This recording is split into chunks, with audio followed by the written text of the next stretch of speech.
നമസ്കാരം, നമ്മുടെ പുതിയ വീഡിയോയിലേക്ക് എല്ലാവർക്കും സ്വാഗതം. ഇന്നൊരു സ്പെഷ്യൽ ചിക്കൻ റോസ്റ്റ് ആണ് തയ്യാറാക്കാൻ പോകുന്നത്. വീഡിയോ ഒന്ന് കണ്ടു നോക്കാട്ടോ. കുറച്ച് വ്യത്യസ്തമായിട്ടാണ് ഞാൻ തയ്യാറാക്കിയിരിക്കുന്നത്. വീഡിയോ കണ്ടിട്ട് നിങ്ങൾക്ക് ഇഷ്ടമായിട്ടുണ്ടെന്നുണ്ടെങ്കിൽ ലൈക്ക് ചെയ്യാൻ വിട്ടുപോകരുതേ. അപ്പോൾ എങ്ങനെ ഇത് ഉണ്ടാക്കിയെടുക്കുന്നതെന്നുള്ളത് നമുക്ക് നോക്കാം. തയ്യാറാക്കാൻ വേണ്ടിയിട്ട് ഞാനിവിടെ ബോൺലെസ് ചിക്കനാണ് എടുത്തിരിക്കുന്നത്. ചെറിയ കഷ്ണങ്ങളായിട്ട് നുറുക്കി എടുത്തിട്ടുണ്ട്. ഇത് ബോൺലെസ് ചിക്കനിൽ തയ്യാറാക്കുമ്പോഴാട്ടോ നല്ലത്. അപ്പൊ ഞാൻ എടുത്തിരിക്കുന്നത് ഒരു 400 ഗ്രാം ആണ്.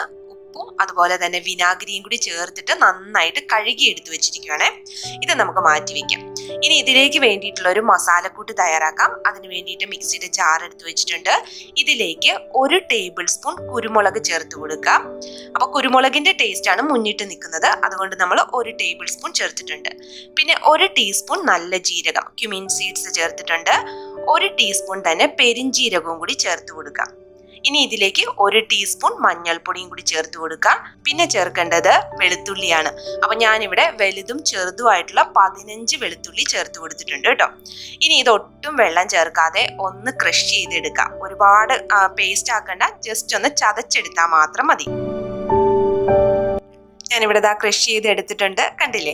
അപ്പോൾ ഇതിലേക്ക് ഒട്ടും വെള്ളം ചേർക്കരുത്. ആ വെളുത്തുള്ളിയുടെ ജലാംശം കൊണ്ട് തന്നെ നമുക്ക് നന്നായിട്ട് ക്രഷ് ചെയ്തെടുക്കാനായിട്ട് പറ്റും കേട്ടോ.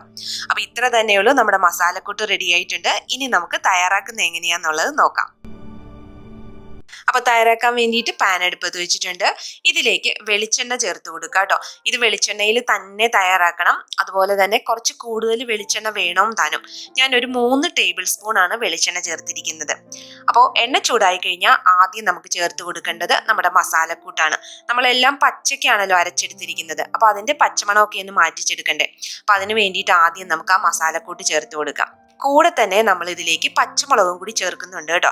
പച്ചമുളക് ഓപ്ഷണൽ ആണ്, പക്ഷേ ഈ ഒരു രീതിയിൽ ചേർത്ത് കഴിഞ്ഞാൽ നല്ലൊരു ടേസ്റ്റ് കിട്ടും പച്ചമുളക് കഴിക്കുമ്പോഴത്തേക്കും. അപ്പൊ അതുകൊണ്ട് ഞാനിവിടെ ഒരു 5 പച്ചമുളക് ഇതേപോലെ ഒടിച്ചിട്ട് കൊടുക്കുന്നുണ്ട്. അതിന്റെ കൂടെ കുറച്ച് കറിവേപ്പിലയും കൂടി ചേർത്ത് കൊടുക്കാം. എന്നിട്ട് ഒരു മീഡിയം ഫ്ലെയിമിലാക്കി വെച്ചിട്ട് നമുക്കിതിന്റെ പച്ചമണം ഒന്ന് മാറ്റിച്ചെടുക്കാവേ. ഇപ്പൊ കണ്ടില്ലേ, നമ്മുടെ മസാലക്കൂട്ട് നന്നായിട്ട് തന്നെ പച്ചമണമൊക്കെ മാറി വന്നിട്ടുണ്ട് കേട്ടോ. ഇനി ഇതിലേക്ക് നമ്മൾ കഴുകി എടുത്തു വെച്ചിരിക്കുന്ന ചിക്കൻ ചേർത്ത് കൊടുക്കുക. എന്നിട്ട് നല്ലതുപോലെ യോജിപ്പിച്ചെടുക്കുക. ആ മസാലക്കൂട്ട് ചിക്കനിലേക്ക് നന്നായിട്ട് പെരണ്ട് കിട്ടണം. ആ ഒരു രീതിയിൽ നല്ലതുപോലെ യോജിപ്പിച്ചെടുക്കുക. അപ്പൊ ഇതുവരെയായിട്ട് നമ്മൾ ഉപ്പ് ചേർത്ത് കൊടുത്തിട്ടില്ലല്ലോ. ഈ ഒരു സമയം തന്നെ ആവശ്യത്തിനുള്ള ഉപ്പും കൂടി ചേർത്ത് കൊടുക്കുക. എന്നിട്ട് എല്ലാം കൂടി നല്ലതുപോലെ യോജിപ്പിച്ചതിന് ശേഷം ഈ ചിക്കൻ വേകാൻ പാകത്തിന് കുറച്ച് വെള്ളം ചേർത്ത് കൊടുക്കുക. അപ്പൊ ഞാനിവിടെ ഒരു 1/4 കപ്പ് മാത്രമാണ് വെള്ളം ചേർത്ത് കൊടുക്കുന്നത്. ഇനി ഫ്ലെയിം കൂട്ടി കൊടുത്തിട്ടില്ല, മീഡിയം ഫ്ലെയിമിൽ തന്നെയാണ്. ഇനി നമുക്ക് അടച്ചു വെച്ചിട്ട് ഇതൊന്ന് വേവിച്ചെടുക്കാം. ചിക്കൻ വേകുന്ന സമയം വരെ വെയിറ്റ് ചെയ്യാം. ഇടയ്ക്കൊന്ന് തുറന്ന് ഇളക്കിയിട്ട് കൊടുക്കാനായിട്ട് വിട്ടുപോകരുത് കേട്ടോ. അതുപോലെ തന്നെ ഒന്ന് ടേസ്റ്റ് ചെയ്ത് നോക്കുക. ഉപ്പും എരിവും എല്ലാം പാകത്തിനാണോ എന്ന് നോക്കുക. എരിവ് കുറവായിട്ട് തോന്നുവാണെന്നുണ്ടെങ്കിൽ ഈ ഒരു സ്റ്റേജിൽ കുരുമുളകിന്റെ പൊടി ചേർത്ത് കൊടുത്താലും മതി കേട്ടോ. അപ്പൊ വെന്തിട്ടില്ല, നമുക്ക് അടച്ചു വെച്ച് ഒന്നുകൂടെ ഒന്ന് വേവിച്ചെടുക്കാം.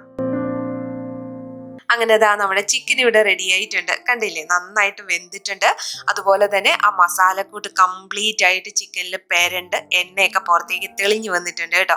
അപ്പോൾ ഈ ഒരു രീതിയിലാണ് കിട്ടേണ്ടത്. നല്ലൊരു സ്മെല്ലാണ് ഈ ഒരു സമയം അടുക്കളയിൽ. അപ്പോൾ ഇത്ര തന്നെയുള്ളൂ. ഇതിലേക്ക് ഇനി വേറെ മസാലക്കൂട്ടുകളൊന്നും ചേർക്കണ്ട. കുറച്ചുകൂടെ കറിവേപ്പിലയും കൂടി ചേർത്ത് കൊടുത്ത് നല്ലതുപോലെ ഒന്ന് യോജിപ്പിച്ചെടുക്കാം. എളുപ്പമല്ലേ ഇത് തയ്യാറാക്കി എടുക്കാൻ വേണ്ടിയിട്ട്. ആ വെളുത്തുള്ളി നുറുക്കിയെടുക്കാനുള്ള സമയം മാത്രമേ പോകുള്ളൂ. പെട്ടെന്ന് തയ്യാറാക്കിയെടുക്കാം.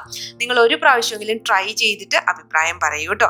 അപ്പോൾ ഇഷ്ടമായിട്ടുണ്ടെന്നുണ്ടെങ്കിൽ ഫ്രണ്ട്സിനൊക്കെ ഷെയർ ചെയ്ത് കൊടുക്കുക. ഇത് ചപ്പാത്തിയുടെ കൂടെ ചോറിന്റെ കൂടെ ഒക്കെ ചേർത്ത് കഴിക്കാം.